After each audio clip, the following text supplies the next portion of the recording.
Welcome to the Scoop World Order, man. I've got the guy that offered me my first scholarship ever when he was a young man at Bowling Green State University. I've got the new head coach of the Jacksonville Jaguars. He's got a couple of weeks off before, it gets going. And Coach Meyer, always a pleasure. How are you doing, my man? Good and great to see you. Congrats on your success. Man, I'm trying, man. I got another kid coming, so you might have to. Instead of you offered my first kid a college scholarship, now you can just offer him like an NFL contract, but you could draft him. So I'm real excited for everything. How's everything going with Jacksonville? And maybe give me something that it was a little tougher that you weren't really expecting with your transition from college to NFL life. Well, it's not really tougher. I expected that. I did a lot of research before I took the job. Most of the research was involving talking to former players and either former coaches or current NFL coaches. So I've always had great respect for the NFL. I always watched every Sunday as I was doing my prep for the next game. I'd have it on my screen, but I was more focused on our former players than really the ins and outs. So the biggest difference is the access to players. Everything's voluntary, which is, it's amazing. Everything's voluntary now in the off season other than mandatory minicamp. And Jacksonville, we have, you're 1 in 15. And you're not 1 in 15 because of bad play. I've said this many times, not bad players, bad coaches, just you got to fix some stuff. And our target was sports performance once I was down there for a year. And we hired Anthony Schlegel and hired Fergie, a new trainer. We just put together a really, I think, one of the best models out there. Our players absorbed it. They embraced it. And we had basically 100% attendance at all our voluntary events. And our players are fantastic. That's awesome. Yeah, I was with Fergie in San Francisco, and I was with George Warhop in San Francisco. So two really, really good dudes.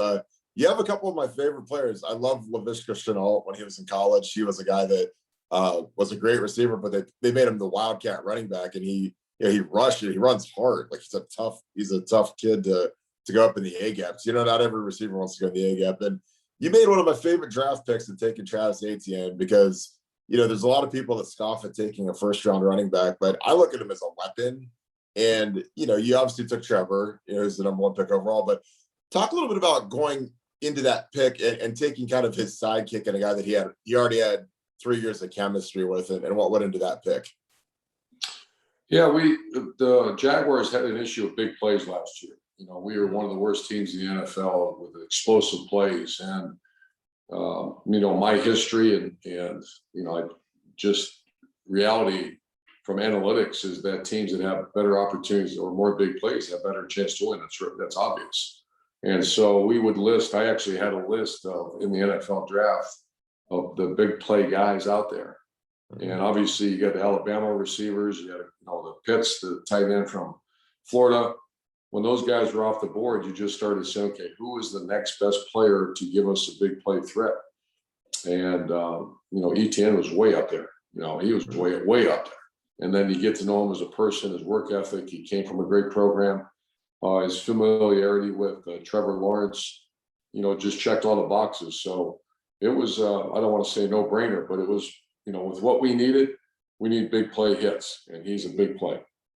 Yeah, I love that pick. So we'll shift gears real quick to Ohio State. We have the last kid of the 2021 class yet to commit, JT Tuimoloau.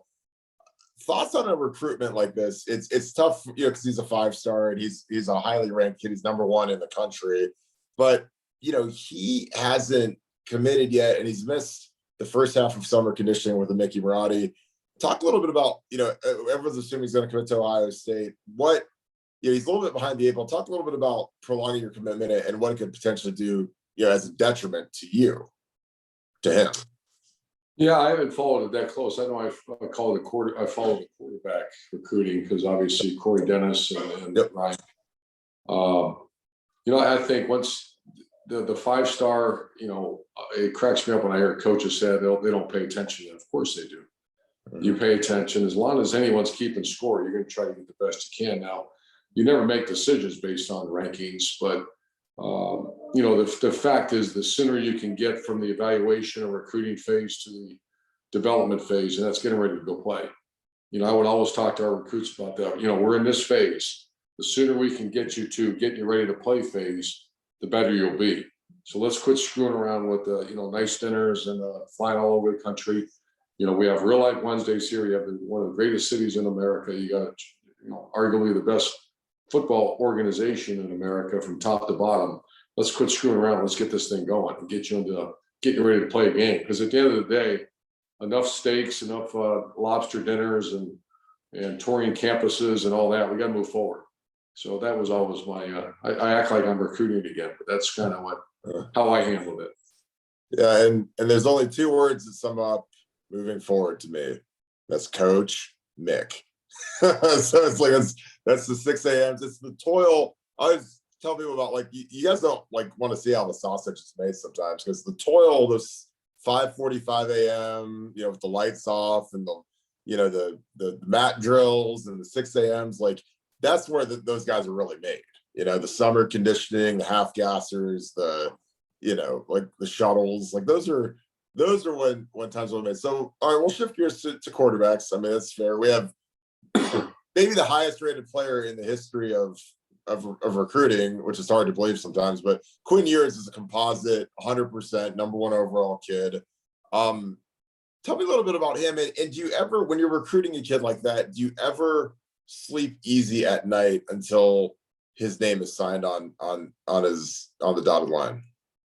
Well, of course not, especially ones from out of state. Yeah. And he's from Texas. There's a couple really good programs obviously down there, and it's a long way from home, but he loves Ohio State. He really, has a great relationship with Corey Dennis and Ryan Day. But you know the answer to that.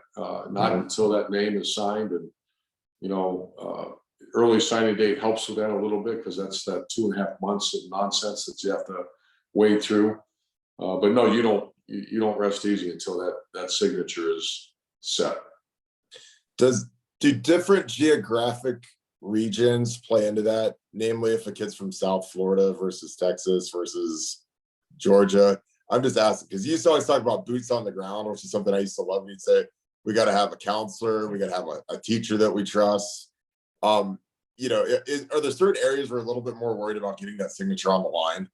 Oh yeah, yeah. I don't want to get into the whole can of worms, but there's some areas you're zero trust. And when I had my best recruiters were the ones that saturated areas. That.